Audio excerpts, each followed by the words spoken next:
This is Radiant Child, the story of a young artist, Jean-Michel Basquiat.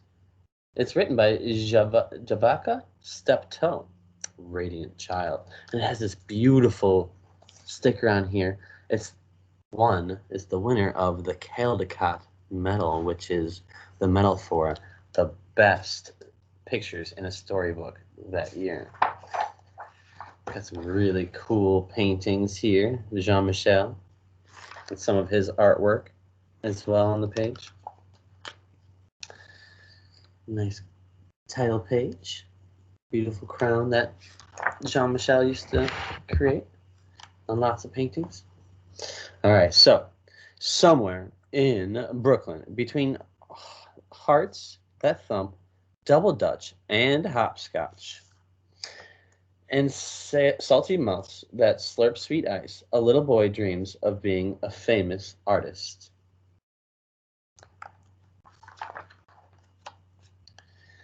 In this house, you can tell a serious artist dwells. As he sits at a table with pencils scattered everywhere, Jean-Michel draws from morning until night with a serious face amid a storm of papers.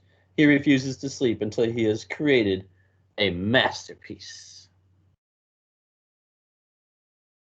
He's got lots of cool artists, art, drawings, and everything. Cool artistry all over his room. At night, images enchant Jean-Michel's mind, and he wakes from his dreams to add one more line. His drawings are not neat or clean, nor does he color inside the lines. They are sloppy, ugly, and sometimes weird, but somehow still beautiful. Lots of style. Won't be boxed into just you stay inside the lines. His creativity abounds. His heart comes from his mother, Matilda, a Puerto Rican woman who designs and sews, cooks and cleans, and makes the house look like a stylish magazine. But most important, she lies on the floor and draws with Jean-Michel on his father's old work papers. Let's turn these work papers prettier, right? Ooh, this one's a cool page. From her, he learns that art is not only in the poetry books she reads to him or in the theaters and museums they visit. Art is in the street games of little children, in our style and the words that we speak. It is how the messy patchwork of the city creates new meaning for ordinary things. While visiting the museum, they look at his favorite works of art. He loved to go to the museums and see the art. Reading the story behind each artist, reading the story behind each work. This is how Jean-Michel learns what it means to be a famous artist. Ooh, yeah, that's a Picasso right there, a very famous painting. So he learns about the painting, he learns about the artist. Back at home, he creates art on the floor as his father, Gerald, plays jazz records. Mama Matilda makes arroz con pollo and calls Jean-Michel mi amor. The energy and life of the city can be felt in each line of his drawings.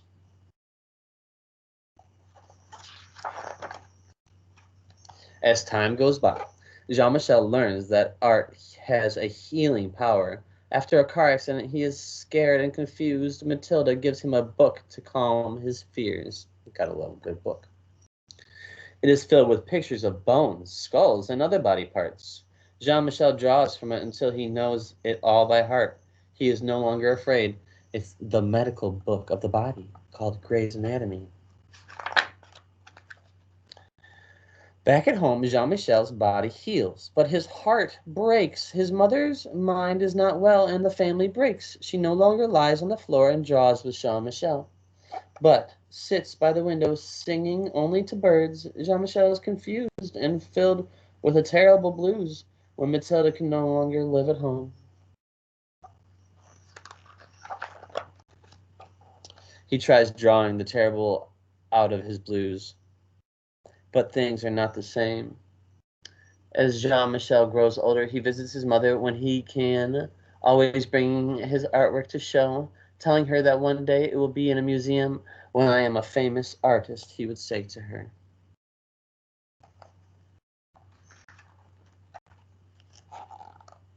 A teenager now, Jean-Michel decides, Papa, I will be very, very famous one day, with a sly look, a twinkle in his eye.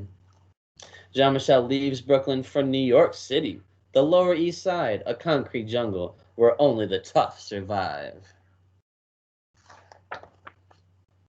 During the day, dressed in a green jumpsuit splattered with paint, Jean-Michel stays with friends. Sleeping on couches and floors, leaving a barrage of collages and poem-filled papers everywhere he goes. And at night, Jean-Michel spray paints the walls downtown with poems and drawings that catch the eye of artists, gallery goers, and passers-by. Under his art, he signs the name Samo instead of Jean-Michel. Everybody wants to know, who is Samo? Same old, same old. Samo moves from the street corners to art gallery walls, with powerful color compositions and line collaging and painting on anything he can find. His art is still not neat or clean, and definitely not inside the lines, but somehow still beautiful. With his magical charm, Jean-Michel draws a crowd, but when it's time to work, he prefers to be alone with the radio and TV on full blast. Lots of books open too. Now in expensive suits splattered with paint, Armani suits. He flips through the stack of magazines and open books and paints into the night, and sometimes for days at a time, while sounds and images jump into his head and onto his canvas.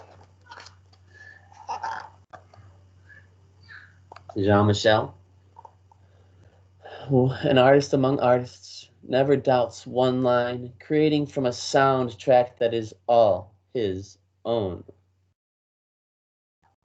People describe him as radiant, wild, a genius child, but in his heart he is king, so he draws crowns for himself and others he admires.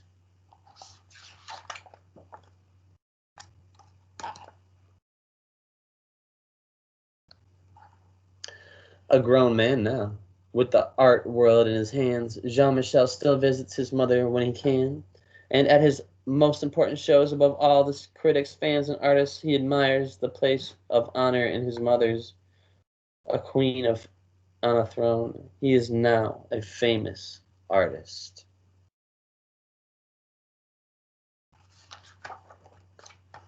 The end. Jean-Michel. Awesome. Check out his art. It's really awesome. Bye.